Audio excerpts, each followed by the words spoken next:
So the finals is like maybe when I have like the best mindset, because then it's just like there's only one match. There's not like something ahead of that. So you can kind of like just know you can give it your all. Like you don't have to think about like burning yourself out. You don't have to think about like emptying the gas tank for later. I think the semifinals is the one I'm like the most nervous for, because it's like you're almost there. And then even if you win and you have a war, well, you still have to do it like one more time and for all the marbles, you know? So the finals is actually kind of when I feel my best.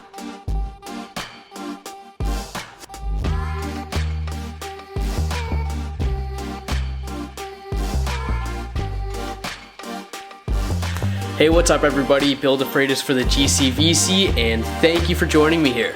Real quick, if you don't already, please give the channel a sub, give the video a like. It's a huge help. Thank you, and moving forward. Very excited about our next guest. If we did awards, I think it'd be pretty easy to name her Canadian Grappler of the Year.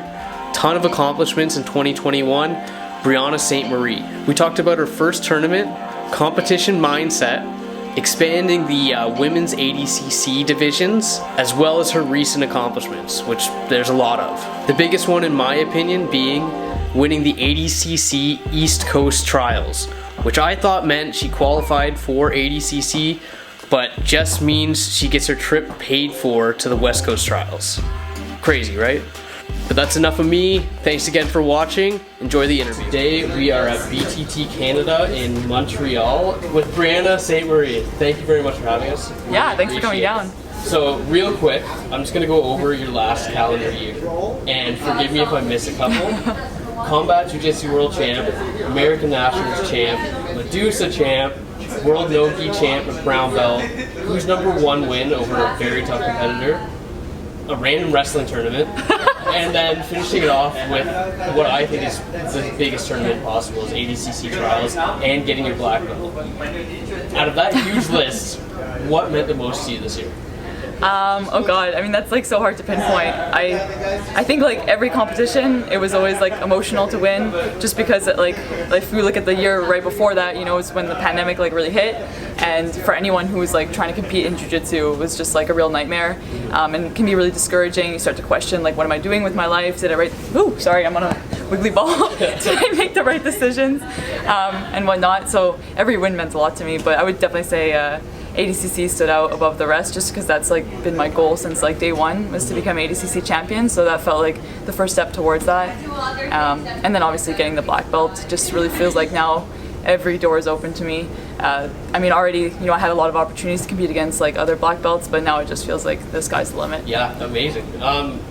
Obviously we'll get to the ADCC Trials, but I wanted to ask about the wrestling tournament. Yeah. What's that all about? Have you been wrestling for a while, or is it something you just wanted to kind of try? Yeah, so I mean, for like the past like year and a half, I'd say, I've been wrestling like more or less consistently, like taking breaks when I've had like big competitions coming up there, but for the most part wrestling pretty consistently. And there was a tournament that was actually happening in Montreal, and for those of you who don't know, jiu-jitsu competitions are actually illegal in Montreal, and they have been for the past like maybe 4 or 5 years.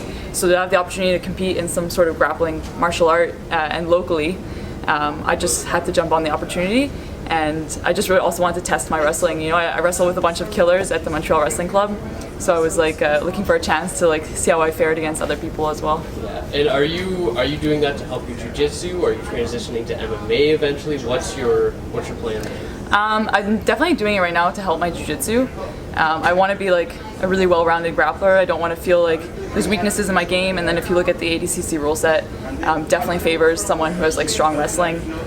So mostly that's my motivation. Transition to MMA, I'm not really thinking about that right now. I want to accomplish all I want to do in jiu-jitsu first. You've done so many high-level tournaments, like elite-level tournaments recently. Do you remember your first tournament?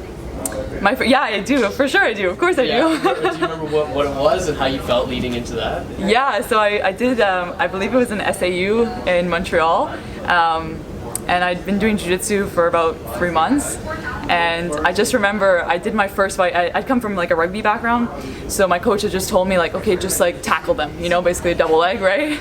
So like my go-to move was like a blast double for the tournament, And I just remember finishing my first fight. You know how it is a white belt, like you white knuckle everything.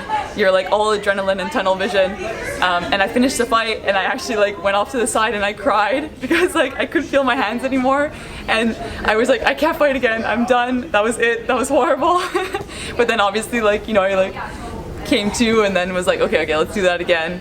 Went through the exact same experience, and then I lost in the finals against, actually she's a local girl, Luciana Marcos. She trains in Montreal, super nice. After that first experience, did you know you were going to kind of stick to this? Was it like love at first sight type of thing, or did it take a couple tournaments to get into it?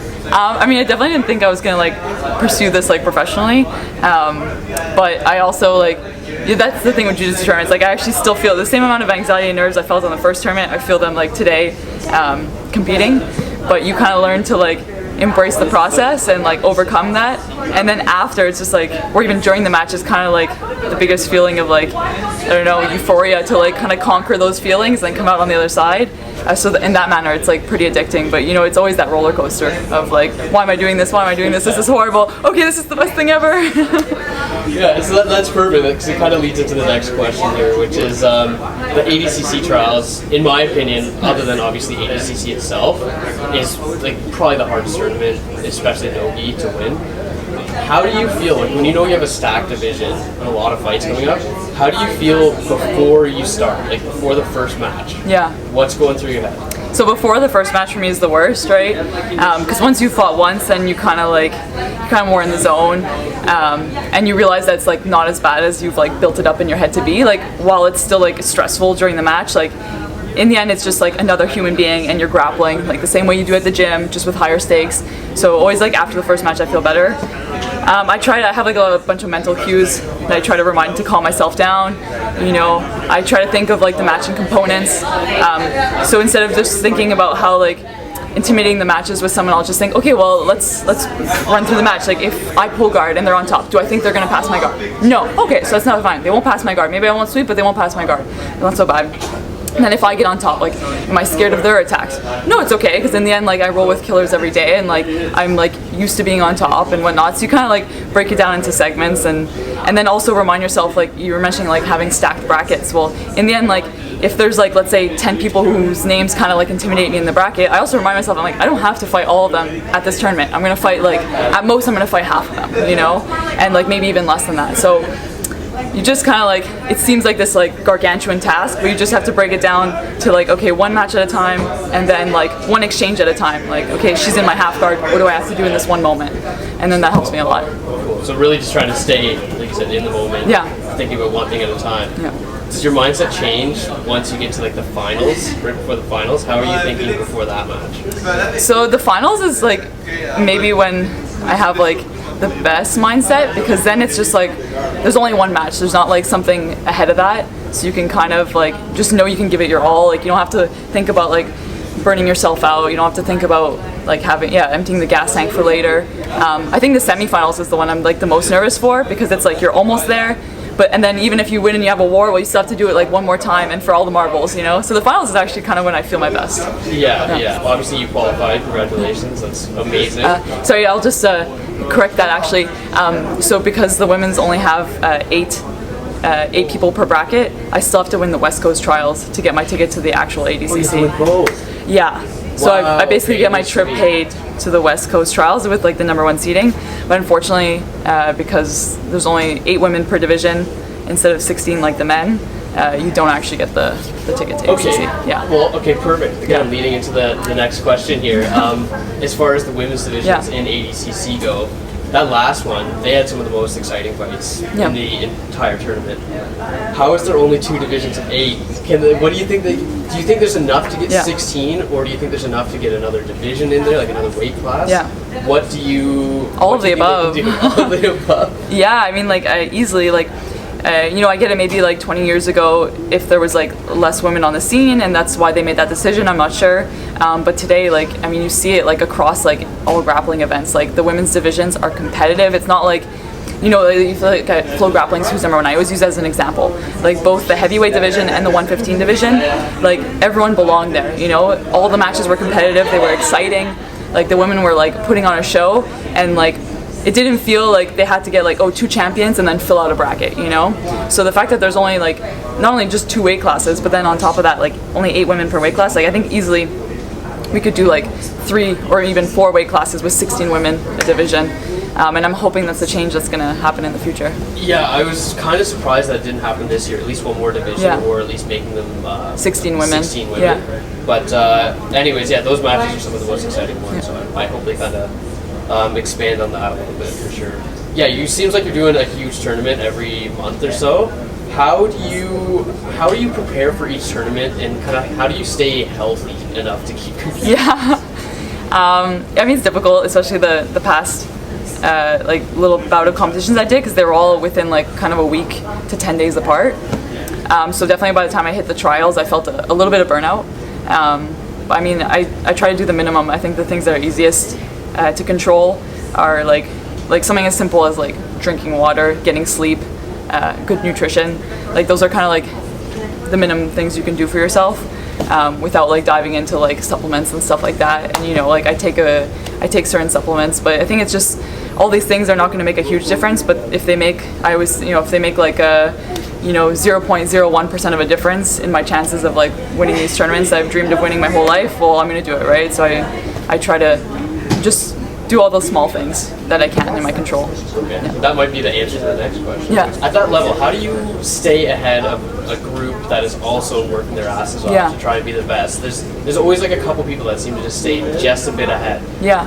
Is there anything different? Don't be humble. Is there anything different in your preparation or what you do that you feel like keeps you ahead of the group? I mean, I'm not with these girls that I'm fighting against on a daily basis. I'm sure they're working like just as hard, and I think that's also what's intimidating, right? You're going to a match, you're like, oh, but I'm training twice a day, I'm putting all this work in. It's like, well, so is this person I'm fighting. I think the mental game is like a huge part of it. I think like knowing how to win each tournament, and just like staying conscious in the fight. Like I'm never like fighting on emotion. I'm always like very conscious of like where I am in the fight, what I would need to do to win, where I could possibly lose. When I'm preparing for every match, I always think about like how my opponent could beat me, and then I try to like mitigate the risk of like getting into those exchanges, and then just like even in training, like being conscious, like as you roll, like not just being like, oh, this roll went bad, this roll went good, okay, like, but actually like I write notes on my phone being like, okay, I tried this and it failed because of this, and then I'll go ask, oh, I know this guy's good from reverse del Hiva, so let me go ask him why he thinks that failed and fix that problem immediately. So if you're constantly fixing all these like little micro failures that you have in training, I think that can help really skyrocket your improvement. So I mean, all these small things, I'm sure like a lot of the girls I'm fighting are doing the same, but I think that's kind of helped me climb to the top. Like, are you training according to the rule set that you're going to compete in next? Like, yes. Yeah, 100%. I mean, again, since the other ones were all so close, it was like getting a little tricky to like, first I had to prepare to like get slapped, and then I had to prepare for IBJJF, and then ADCC and whatnot, who's number one, which is like 15 minutes of only.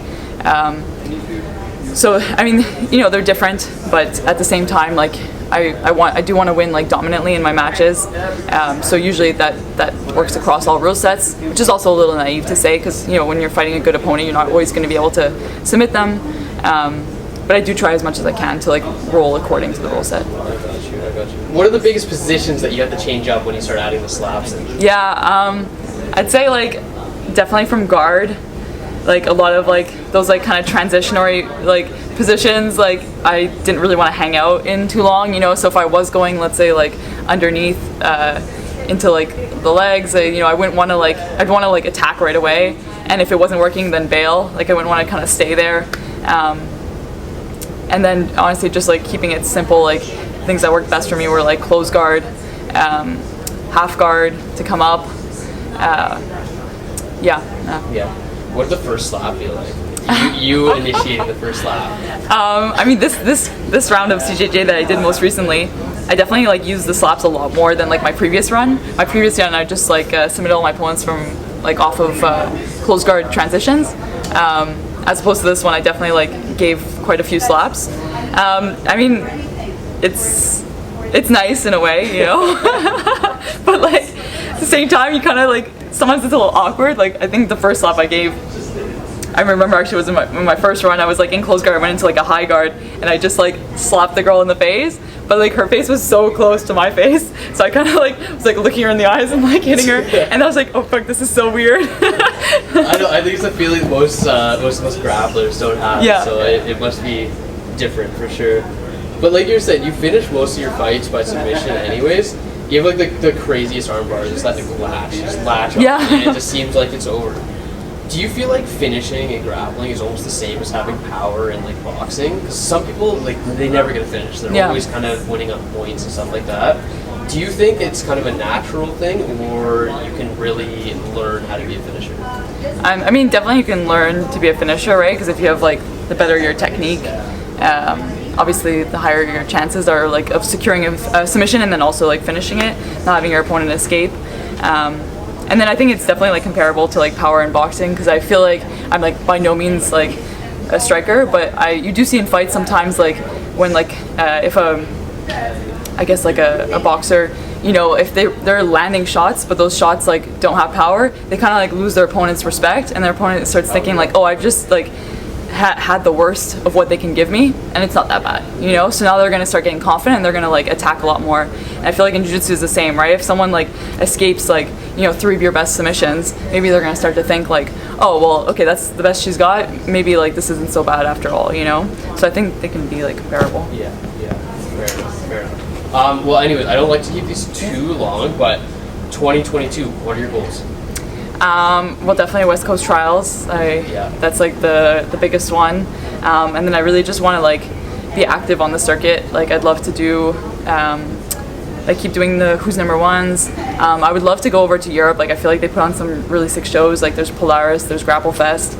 Both of them I've been watching for a while, so I would love to be like a part of that. And then yeah, I mean I think for this year it's mostly going to be more Nogi focused just because of ADCC. But then I would love to also focus on the gi after ADCC. Yeah. What are your kind of career goals? ADCC champion by far is my biggest goal. I would love to win a title in the gi as well. Just want to be like kind of like I want to be the best. So I think I want to try to do as much as I can in the sport. Yeah. Cool. Last question. I like to ask this to basically everybody at the end. Is why do you grapple? There's not a ton of money, It's a hard sport, it's a grind. Yeah. Why do you do this? God, I feel like my aunt at Christmas who's like, what are you doing with your life? No, I mean in a good way. I mean in a no, good I know. Are you really making any money grappling? No, I mean, I just love it, honestly. Like, that's why I started training so hard before I even like had any competitive goals. Like, I just would have so much fun. Like, if it was like the first sport that I played where if you asked me like, oh, do you want to like stay in and watch a movie tonight, or do you want to go to like whatever, soccer practice, rugby practice, you know, usually I'd pick the movie. I'd be like, and go to practice just because I felt like I should do it.